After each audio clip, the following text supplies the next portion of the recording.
கர்த்தராகிய இயேசுவின் இனிமையுள்ள நாமத்தில் நான் உங்களை வாழ்த்துகிறேன், வரவேற்கிறேன். இந்த நாளுகளில் தேவனுடைய வார்த்தையாய் உங்களோடு கூட ஆயிருக்கேன். தேவனை துதிக்க கர்த்தருடைய வார்த்தைகளை நாம் தியானித்து ஆவிக்குரிய நிலையில் பலப்பட தேவன் நமக்கு கிருபை செய்திருக்கிறார். அவர் நல்லவர், வல்லவர், வாக்கு மாறாத தேவனாய் நம்மோடு கூட இருக்கிறார். கர்த்தருடைய பிள்ளைகளே, இந்த நாளுகள் தேவனோடு கூட ஆயிருக்க, தேவனுடைய வார்த்தைகளை தியானிக்க கர்த்தர் நமக்கு கிருபை செய்திருக்கிறார். அவர் நல்லவராய் வல்லவராய் நம்மோடு கூட இருக்கிற தேவன். இன்னைக்கு கடந்து வந்திருக்கிற உங்களை யாவரையும் நஸ்ரனாகிய இயேசு கிறிஸ்துவின் இனிமையுள்ள நாமத்தில் வாழ்த்துகிறேன், வரவேற்கிறேன். தேவன் நம்மையும் நம்முடைய குடும்பங்களையும் ஆசீர்வதித்து வழி நடத்துவார். நாம் ஜெபிக்கலாம். தேவனே, பரிசுத்த பிதாவே, இந்த ராத்திரி காலத்தில் அப்பா உம்முடைய பிரசனத்தால் நீர் எங்களை நிரப்பி ஆசீர்வதித்து வழி நடத்துதற்காக ஸ்தோத்திரம். நீர் எங்களோடு கூட இருக்கிற தேவன், எங்களை பலப்படுத்துதவர், நல்ல தகப்பனாய் எப்போதும் கூட இருக்கிற கிருபைக்காக ஸ்தோத்திரம். வியாதியோடு, பலவீனதையோடு, கண்ணீரோடு, பாரத்தோடு இருக்கிற மக்களை உம்முடைய கரத்தில் ஒப்பு கொடுத்து ஜெபிக்கிறேன். தேவனே, எல்லா தின மக்களையும் நீர் ஆசீர்வதித்து பலப்படுத்தி வழி நடத்துதற்காக ஸ்தோத்திரம். எல்லா பலவீனங்களை மாற்றும், கண்ணீரான சூழ்நிலைகளை மாற்றும். நீர் பலப்படுத்தி ஆசீர்வதித்து எங்களை வழி நடத்துதற்காக ஸ்தோத்திரம். நீர் மாத்திரம் பரிசுத்தர், உண்மையுள்ளவர், நேசிக்கிற தேவனாய் நீர் எங்களோடு கூட இருக்கிறதற்காக ஸ்தோத்திரம். இன்னைக்கு அப்பா கடந்து வந்த ஒவ்வொரு மக்களையும் உம்முடைய கரத்தில் ஒப்பு கொடுக்கிறேன். எல்லா மக்களையும் ஆசீர்வதித்து பலப்படுத்தி வழி நடத்துதற்காக ஸ்தோத்திரம். இனி வர வேண்டிய மக்களையும் உம்முடைய கரத்தில் ஒப்பு கொடுக்கிறேன். ஏற்ற நேரத்தில் நீர் கொண்டு வருவதற்காக ஸ்தோத்திரம். உம்முடைய தெய்வீக பிரசனங்களோடு கூட இருக்கட்டும். ஆவியின் பிரசனத்தால் நிரப்பும், மகிமையின் பிரசனத்தால் நிரப்பி நீர் எங்களை ஆசீர்வதித்து பலப்படுத்துவதற்காக ஸ்தோத்திரம். எங்களை முற்றிலும் தாழ்த்துகிறேன், அர்ப்பணிக்கிறேன். நாங்கள் வசனங்கள் தியானிக்கும் போது, உம்முடைய வார்த்தைகளை கேட்கும் போது தேவனையே பலப்படுத்தும், ஆவிக்குரிய நிலையில் வளரப்பட கிருபை செய்யும். இயேசுவின் நாமத்தில் ஆமென், ஆமென். கர்த்தர் நம்மை ஆசீர்வதித்து வழி நடத்துத நல்ல தகப்பனாய் இருக்கிறது. இந்த நாளுகளிலும் கூட தேவன் நம்மை பலப்படுத்த உண்மையுள்ளவராய் நம்மோடு கூட இருக்கிறார். கர்த்தருடைய பிள்ளைகளே, நாம் தியானித்து வருகிறார் அதே வசனம் 1 கொரிந்தியர் 10ஆம் அதிகாரம் അതിന്റെ 31ാമത്തെ വചനം. 1 കൊരിന്ത്യർ 10ആം அதிகாரம் അതിന്റെ 31ാമത്തെ വചനം. ஆகையால் நீங்கள் புசித்தாலும் குடித்தாலும் எதை செய்தாலும் எல்லாவற்றையும் தேவனுடைய மகிமைக்கென்று செய்யுங்கள். எதை செய்தாலும் தேவனுடைய மகிமைக்கென்று நீங்கள் செய்யுங்கள். கர்த்தருடைய மகிமைக்காக நாம் அதை முன்னாடி கடந்து வருத மக்களாய் காணப்படட்டும். தேவன் நமக்கு இந்த உலகத்தில் கொஞ்ச நாளத்தைக்கு இந்த உலகத்தில் தங்குவதற்கான ஒரு அதிகாரத்தை கொடுத்திருக்கிறது. நாம் கொஞ்ச நாள் இந்த உலகத்தில் இருக்கிறது. இந்த உலகத்தில் இருக்கும் போது நாம் தேவனுடைய பிள்ளைகளாய் இருந்து, தேவனை சார்ந்திருக்கிறவங்களாய் இருந்து, அநேகருக்கு முன்பாக சாட்சியாய் இருக்க தேவன் நம்மை அழைத்திருக்கிறது. கர்த்தருடைய பிள்ளைகளே, நாம் தேவனுடைய மகிமைக்கென்று நிலநிற்கிற பிள்ளைகளாய் நாம் காணப்படணும். தேவனுடைய மகிமைக்கென்று நாம் எழும்பி பிரகாசிக்கிற மக்களாய் காணப்படணும். கர்த்தருடைய பிள்ளைகளே, இந்த நாடுகளில் நம்மை உலகத்தில் வைத்திருக்கிறதில் ஒரு நோக்கம் இருக்கிறது. நாம் அநேகருக்கு உதவியாய் இருக்க, அநேகர் இந்த நாடுகளில் கண்ணீரும் பாரத்தோடையும் கவலையோடையும் டென்ஷனோடையும் பலவீனதையோடு எல்லாம் இருக்கும் போது, இனி யார் எனக்கு உதவி செய்வார், எங்கே எனக்கு முன்னாடி போக ஒரு வழி இருக்கிறார் என்று அநேக மனுஷர்கள் எதிர்பார்த்து கொண்டிருக்கிற இடத்தில் நாம் அவங்களுக்கு ஒரு உதவியாய் மாற்றப்படட்டும். அவங்களுக்கு முன்பாக இயேசுவை வெளிப்படுத்த, இயேசுவை நாம் அவங்களுக்கு காட்டி கொடுக்க, இயேசு உண்மையுள்ளவர் என்று சொல்லப்பட தேவன் நம்மை இந்த உலகத்தில் வைத்திருக்கிறார். கர்த்தருடைய பிள்ளைகளே, இந்த நாடுகளிலும் கூட அந்த தேவனுடைய மகிமைக்கென்று நாம் பயன்படுத்த மக்களாய் காணப்படட்டும். எதை செய்தாலும் நீங்க எல்லாவற்றையும் நீங்க எதை செய்தாலும் எல்லாவற்றையும் தேவனுக்காக அதை நம்பிக்கையோடு செய்தவங்களாய் காணப்படட்டும். அப்போஸ்தலனாகிய பவுல் சொல்லுகிறார் 24வது வசனத்தில், ஒவ்வொருவரும் தன் சுய பிரயோஜனத்தை தேடாமல் பிறனுடைய பிரயோஜனத்தை தேட கடவும் என்று சொல்லி இருக்கிறது.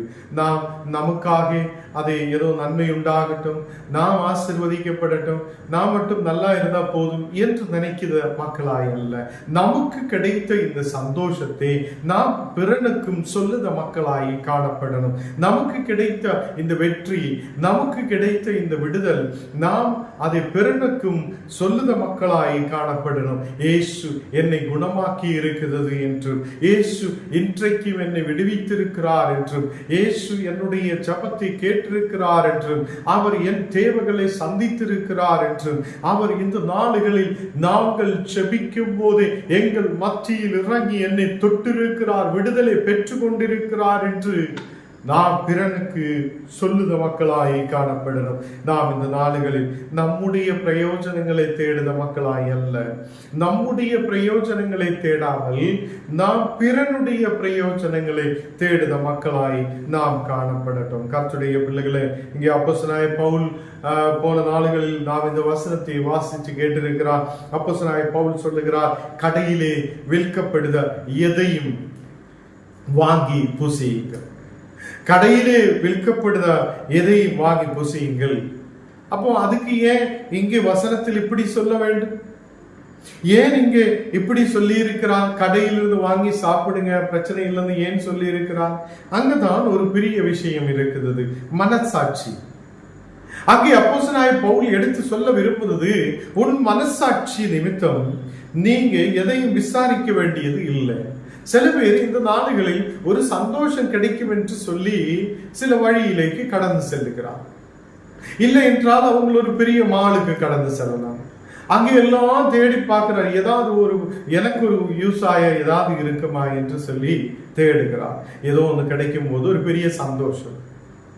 அது கிடைத்ததுக்கு அப்புறம் அவங்க கொஞ்ச நேரத்துக்குள்ள, ஐயோ ஆண்டவரே, நான் இங்க வந்தது பெரிய தப்பாயிடுச்சு, ஆண்டவரே நான் இங்க வந்தது பெரிய பாவம் ஆயிடுச்சு, ஆண்டவரே நான் இங்க வரவேண்டா இருந்து என்னென்ன யோசிக்கிறது தான் மனசாட்சி நிமித்தம் நீ குற்றச்சாட்டுள்ளவனாய் மாற்றப்படுக.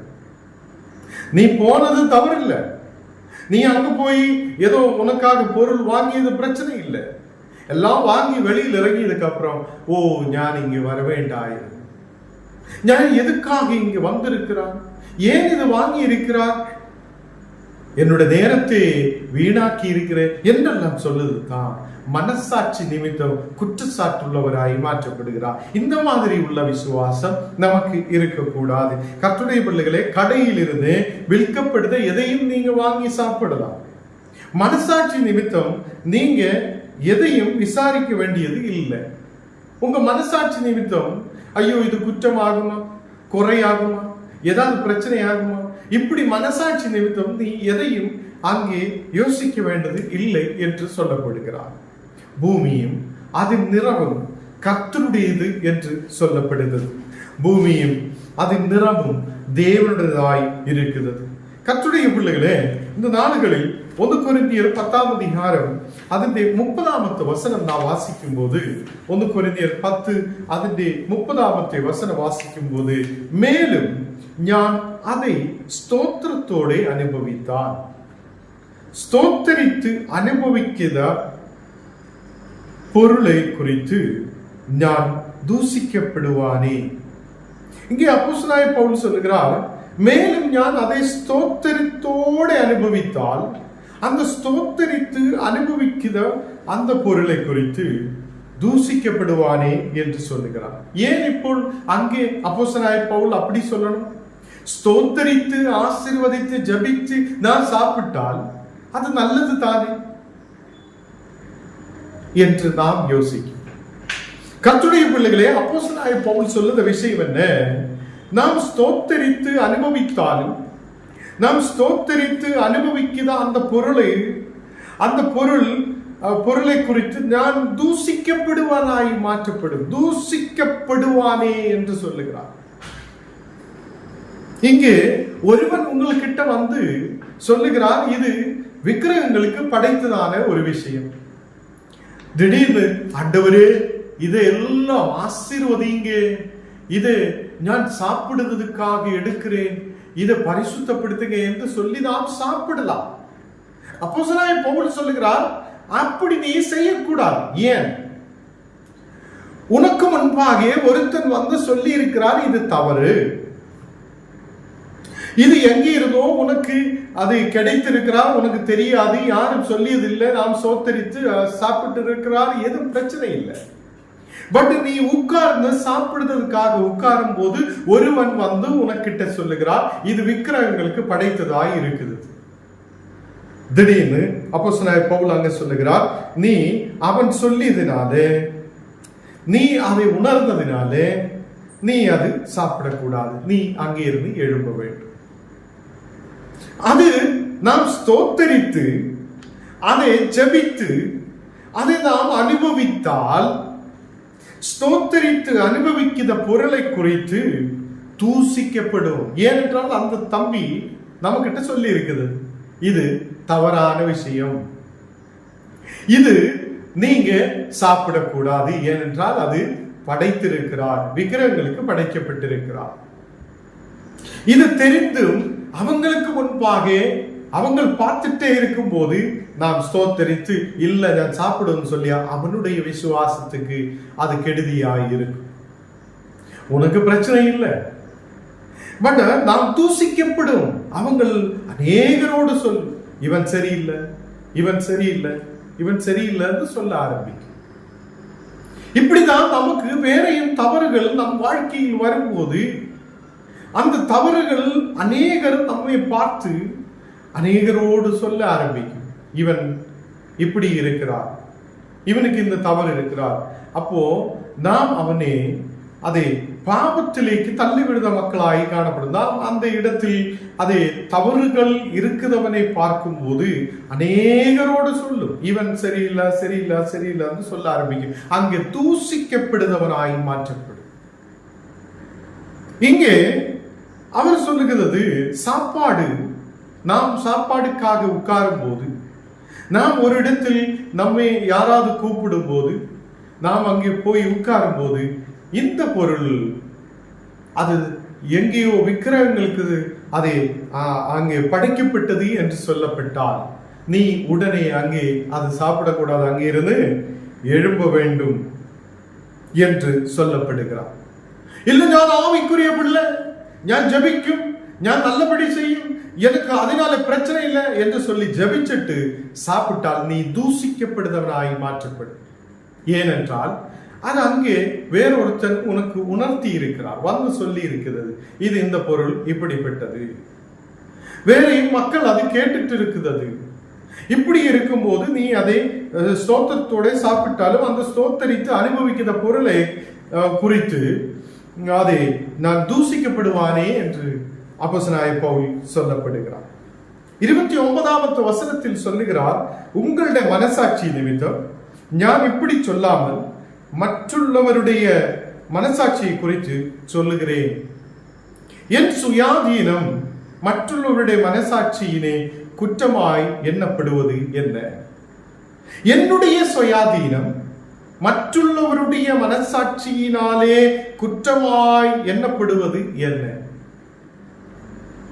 சில பேர் இப்படி இருக்குது, அவங்க நல்லது நல்லது நல்லது என்று சொல்லிட்டு இருந்துட்டு கொஞ்ச நேரத்துக்குள்ளே அவங்க திருப்பி மீதி உள்ளவங்களை குற்றச்சாட்டு வைக்கிற மக்களாய் காணப்படும்.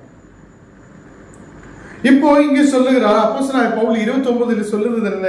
உங்களோட மனசாட்சியை நிமித்தம் நான் இப்படி சொல்லாமல் மற்றவர்களுடைய மனசாட்சியை குறித்து சொல்லுகிறேன் என்று சொல்லுகிறார். உங்களோட மனசாட்சி நல்லதா இருக்கிறார், நீங்க நல்ல மனதுள்ளவராக இருக்குது, நீங்க நல்ல மனசாட்சியுள்ள பிள்ளைகளாக இருக்கும் போது நான் ஜபித்தாலும் ஜபித்து அதை அனுபவித்தாலும் அது குறையில்லை, ஜபிச்சதினாலே அது பரிசுத்தமாகி மாற்றப்பட்டிருக்கிறார் என்று நமக்கு தெரியும். அங்கே இருக்கிற மீதி உள்ள மக்கள், அங்கே நம்மை பார்த்து கொண்டிருக்கிற மீதி உள்ள மக்கள் அந்த விஷயத்தை வந்து சொல்லி இருக்குதா அந்த மகன் இவங்களோட மனசாட்சியினாலே நாம் குற்றச்சாட்டுள்ளவராய் மாற்றப்படும். ஏனென்றால் நாம் தூசிக்கப்படுதவனாய் மாற்றப்படும். இவன் அது சாப்பிடுகிறார், இவன் இப்படி சாப்பிடுகிறார், இவன் இப்படி போகிறார், இவன் சரியில்லை, இவன் அப்படி இருக்கிறார் என்று யாரு சொல்ல? நம்ம சொல்ல மாட்டேன், பார்த்துட்டு இருக்கிறவங்க சொல்ல ஆரம்பிக்கும். அதுதான் அங்கே மனசாட்சி. உன்னுடைய மனசாட்சிக்கு நல்லது என்று நீ தோணுவதனால கடையில் இருந்து நீ வாங்கி ஃப்ரீயா சாப்பிடலாம், கடையில இருந்து வாங்கி சாப்பிடலாம், எந்த பிரச்சனையும் இல்லை. மனசாட்சி குற்றம் சாட்ட மாட்டேன். நீ ஒரு இடத்தில் போய் உட்கார்ந்து சாப்பிடும் போது அது விக்கிரகங்களுக்கு படைத்ததாய் இருந்தால் நீ ரொம்ப கவனமாய் இருக்கணும் என்று தேவனுடைய வார்த்தை சொல்லப்படுகிறது. நிறைய பேர் இன்னைக்கு கேட்கும், என்னோட நண்பர் என்னை கூப்பிட்டு இருக்கிறார், அவங்களோட வீட்டுக்கு கூப்பிட்டு இருக்கிறார், நான் அங்க போகலாமா என்று சொல்லி ஒரு கேள்வியை நிறைய வட்டி எழுப்பும். நான் போகலாமா சாப்பிடலாமா என்று. அதுக்குதான் அப்போஸ்தலனாகிய பவுல் சொல்லி, நீ முழு மனதோட கடந்து செல். 27வது வசனத்தில், அன்றையும் அவிசுவாசிகளில் ஒருவன் உன்னை விருந்துக்கு அழைக்கும் போது போக உங்களுக்கு மனது இருந்தால் மனசாட்சிய நிமித்தம் அதை ஒன்றையும் விசாரியாமல் உங்கள் முன் வைக்கிற எதையும் புசியுங்கள் என்று சொல்லுகிறார். உங்கள் முன்னாடி வைக்கிற எதையும் நீ சாப்பிடலாம். மனசாட்சியை நிமித்த குற்றச்சாட்டு உனக்கு இல்லாத இருக்கட்டும். நம்முடைய மனசாட்சி தான் நம்மளே துக்கத்துக்குள்ள கொண்டு போகுது. நம்முடைய மனசாட்சிக்குள்ள ஒரு குத்து கொள்ளுத மாதிரி இருக்கும். ஐயோ நான் பாவம் செய்தேன், ஐயோ நான் தவறு செய்தேன், ஐயோ நான் இப்படி செய்தேன் சொல்லும் போதே நாம் குற்றச்சாட்டுக்குள்ள கடந்து சென்று இருக்கிறது.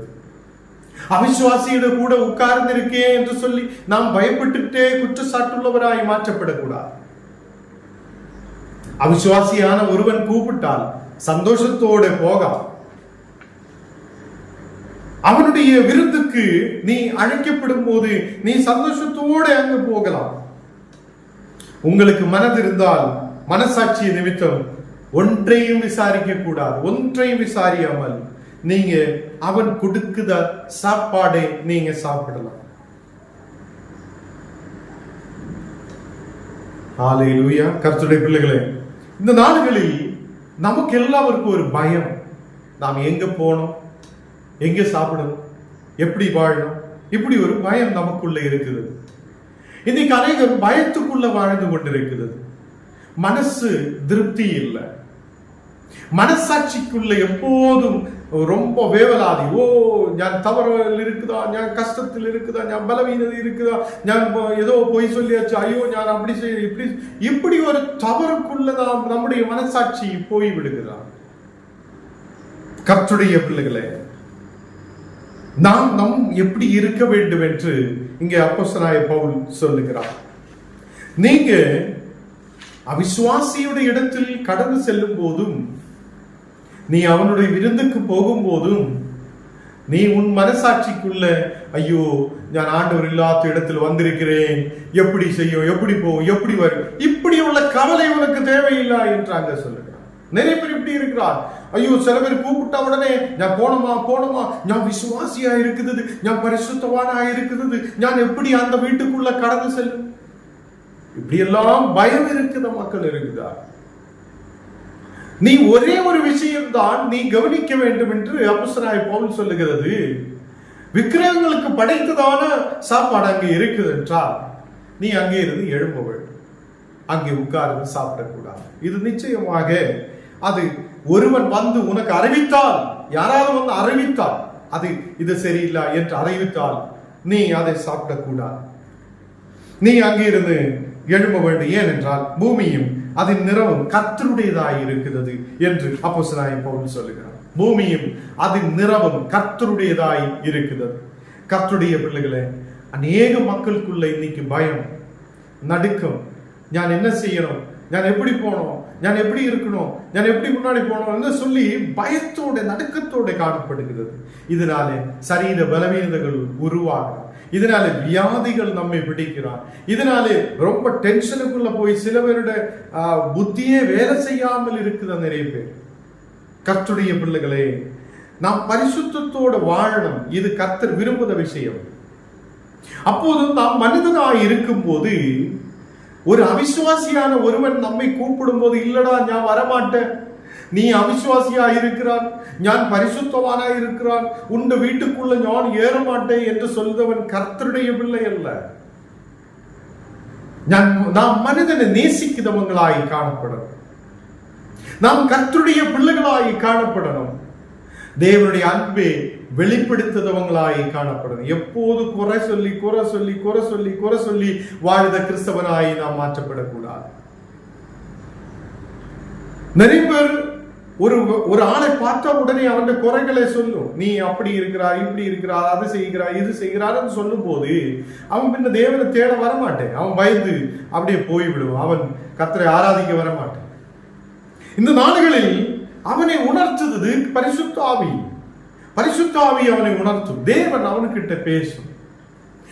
இந்த வசனங்கள் கேட்கிற கர்த்தருடைய பிள்ளைகளே, நாம் ஒரு வீட்டுக்குள்ள பிரவேசிக்கும் போது யாராவது நமக்கு சொல்லுகிறார், இங்கே இவங்கள் மந்திரக்காரோடு கூட இருக்கிறார் என்றோ, இவங்கள்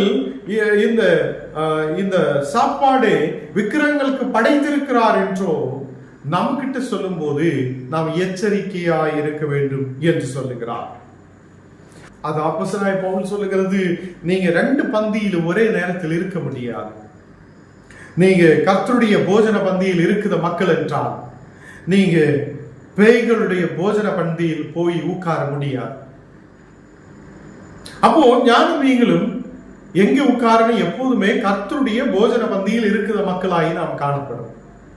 நாம் அப்படியும் பரிசுத்தத்தோடு இருக்கும்போது, தேவனோடு கூட இருக்கும்போது, தேவனுடைய போஜன பந்தியில் இருக்கும்போது ஒரு மனிதன், அவிசுவாசியான மனிதன் நம்மை கூப்பிடுகிறார், என் வீட்டுக்கு நீ வர வேண்டும், என்னுடைய வீட்டில் விருந்து இருக்கிறார், நீ சாப்பிட வேண்டும் என்று சொல்லும் போது நாம் இல்ல, நான் அங்கு வரமாட்டேன், நீ பேய்களோடு கூட இருக்கிறவன், நீ அவிசுவாசி என்று சொல்லி அவனோடு பேசி அவனை மன கஷ்டம் கொடுத்தால் அது நிச்சயமாக ஒரு நல்ல காரியம் அல்ல.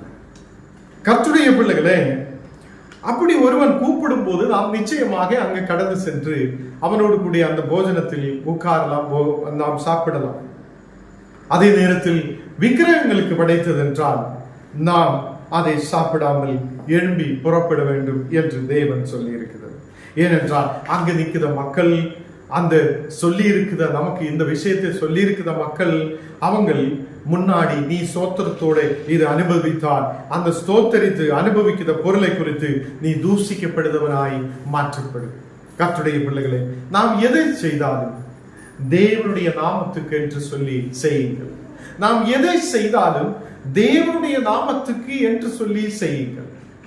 அதே மாதிரி எல்லாவற்றையும் அனுபவிக்க நமக்கு அதிகாரம் இருக்கிறது. இந்த உலகத்தில் எல்லாவற்றையும் அனுபவிக்க அதிகாரம் இருக்கிறது. அதில் நாம் கொஞ்சம் எச்சரிக்கையாய் இருக்க வேண்டும். அப்போ எல்லாவற்றையும் அனுபவிக்கிறதா அங்கே நல்லபடி உள்ள விஷயங்களை மட்டும்தான் நமக்கு அனுபவிக்க முடியும். தகுதியாய் இருக்கிறதை தான் நமக்கு அனுபவிக்க முடியும். நமக்கு தெரியும், நம்முடைய வீடுகளில் சில செடிகள் இருக்கும், அது நல்லதும் இருக்கும் கெட்டதும் இருக்கும். இப்போ பப்பாயா, நல்ல பப்பாயா பழம் கொடுக்கும், நம்ம அதை சாப்பிடும். இதே மாதிரி விஷமாய் இருக்கிற சில மரங்கள் நமக்கு நம்ம வீட்டுக்கு சுற்றிலும் இருக்கும், நம்ம அதை திரும்பி கூட பார்க்க மாட்டோம். அதில் இருக்கிற காய் கனிகள் இருந்தா கூட நம்ம அது விஷம் என்று தெரிந்து நாம் அதுக்கு பின்னாலே சுற்றமாது. ஏனென்றால் அது தகுதி உள்ளது அல்ல. தகுதியானதுக்கு பின்னாலே தான் நாம் செல்லும். மாங்காய் பழம் நல்லா நிற்கும் போது நாம் அந்த மாங்காவை எடுத்து சாப்பிடுவோம். அது மனசாட்சிக்கு தகுதி உள்ளது என்று தெரிந்திருக்கிறது. இங்க விஷமா இருக்கிறதுக்கு பின்னாலே யாராவது போகுமா? இல்லை. அது நமக்கு தகுதியற்றதாய் இருக்குது என்று நமக்கு தெரியும். இதே மாதிரிதான் மனிதனுடைய வாழ்க்கையில் எல்லாம் அனுபவிக்க அதிகாரம் இருக்கும் போதும் தகுதி உள்ளது நாம் அனுபவிக்கிற பிள்ளைகளாய் நாம் காணப்படுகிறோம். கர்த்தருடைய பிள்ளைகளை ஒரு வட்டி கூட அந்த வசனம் சொல்லுது, தேவனுடைய மகிமைக்கென்று எதை செய்தாலும் நாம் செய்யுங்கள். கர்த்தர் நம்மை ஆசீர்வதித்து வழி நடத்துவார். நாம் ஜெபிக்கலாம். தேவனே, பரிசுத்த பிதாவே, இந்த ராத்திரி வேளையில் அப்பா உம்முடைய பிரசன்னத்துக்கு நேராய் கடந்து வருகிறேன். நீர் எங்களுக்கு இந்த வசனத்தை ஒன்று கூட விளக்கி இன்னைக்கு பேசியதுக்காக ஸ்தோத்திரம். நாங்கள் அநேகர் பயத்துக்குள்ள வாழ்கிறார்.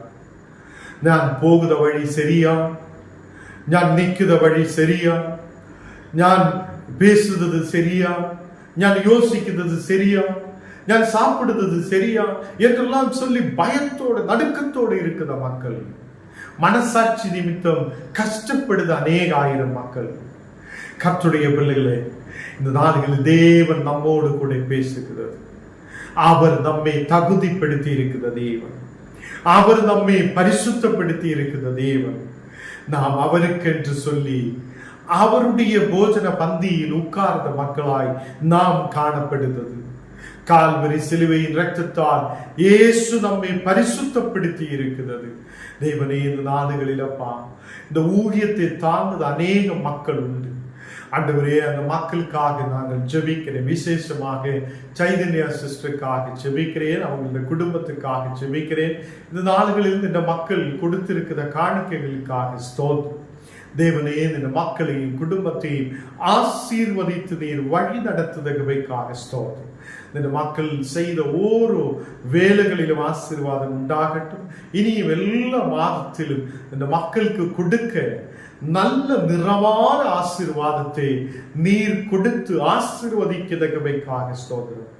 அதே மாதிரி கர்த்தாவே, இன்னைக்கு கடந்து வந்த ஒவ்வொரு குடும்பங்களையும் உம்முடைய கரத்தில் ஒப்பு கொடுத்து ஜெபிக்கிறேன். இந்த நாடுகளில் கிளாரா சிஸ்டர் அம்மாவுக்காக ஜெபிக்கிறேன். இந்த மக்களையும் குடும்பத்தையும் நீர் ஆசீர்வதித்து பலப்படுத்தும். அவங்களோட பிள்ளைகளையும் ஆண்டவரையும் உங்களுடைய கரத்தில் ஒப்பு கொடுக்கிறேன். அவங்களோட குடும்பங்கள் ஆசீர்வதிக்கதற்காக ஸ்தோத்திரம். இன்னைக்கு கடந்து வந்திருக்கிற சுதிக்காக சுவாதிக்காக ஜெபிக்கிறேன். அந்த பிள்ளைகளுக்கு படிக்கிறதுக்கான ஞானத்தை நீர் கொடு. சரீர பலவீனதைகளை மாற்றி ஆசீர்வதித்து பலப்படுத்தும். தேவனே, இந்த மக்களுடைய குடும்பம் ஆசீர்வாதம் உள்ள குடும்பமாய் இருக்க நீர் கிருபை செய்யும். அதே மாதிரி இன்னைக்கு கர்த்தாவே கடந்து வந்திருக்கிற பள்ளிப்பேட்டு வந்திருக்கிற சசி சிஸ்டருக்காக உங்களுடைய குடும்பத்துக்காக ஜெபிக்கிறேன். இந்த மக்களின் குடும்பத்தை நீர் ஆசீர்வதிக்கிறதுக்காக ஸ்தோத்திரம். நாடுகளில் புஜி சாருடைய வைஃபுக்காக ஜெபிக்கிறேன். இந்த மகளுடைய எல்லா சரீர பலவீனதைகளை நீர் மாற்றிக்கொள்ளும். சௌக்கியத்தை கொண்டு நிரப்பும். இந்த நாடுகளில் சரீரத்தின் மேல் இருக்கிற எல்லா பலவீனங்கள் இயேசுவின் நாமத்தில் மாற்றப்பட இருக்கிற வசை. ஆண்டவரே, இன்னைக்கு கடந்து வந்த ஒவ்வொரு மக்களையும் உடைய கரத்தில் ஒப்பு கொடுக்கிறேன். தேவனே, ஸ்ரீதேவி சிஸ்டருக்காக ஜெபிக்கிறேன். இந்த மக்கள் வருந்த நாடுகளில் கடந்து வர நீர் கிருபை செய். இந்த நாடுகளில் கேரளா பகுதியில் வந்திருக்குதா இந்த மக்களுடைய குடும்பத்துக்காக ஜெபிக்கிறேன். ஆண்டவரே, மகனை நீர் ஆசீர்வதித்து பலப்படுத்து. நல்ல நிலையில் ஆரோக்கியத்தோடு இருக்க கிருபை செய். எழுப்பி நடக்க முடியாத சூழ்நிலைகள் மாற்றி எழுப்பி நிற்க கிருபை செய். அதே மாதிரி இந்த மகளுக்காக ஜெபிக்கிறேன். நல்ல விசுவாசத்தோடு நம்பிக்கையோடு ஆயிருக்க கிருபை செய். எங்களை முற்றிலும் தாழ்த்துக்கிறேன், அர்ப்பணிக்கிறேன். வந்திருக்கிற எல்லா மக்களையும் உம்முடைய கரத்தில் ஒப்பு கொடுத்து ஜெபிக்கிறேன். ஆண்டவரே, இந்த நாடுகளில் வந்திருக்கிற எல்லா தடைகளை மாற்றி நீர் எங்களை பலப்படுத்தி ஆசீர்வதிக்கிறதுக்காக ஸ்தோத்திரம். எங்களை முற்றிலும் தாழ்த்துகிறேன், அர்ப்பணிக்கிறேன். இயேசுவின் நாமத்தில் ஜெபங்கள் நல்ல பிதாவே, ஆமென். என் ஆத்மாவே கர்த்தரை ஸ்தோத்திரி, என் முழு உள்ளமே பரிசுத்த நாமத்தை ஸ்தோத்திரி. என் ஆத்மாவே கர்த்தரை ஸ்தோத்திரி, கர்த்தர் செய்த சகல உபகாரங்கள் மறவாதே. ஆம்.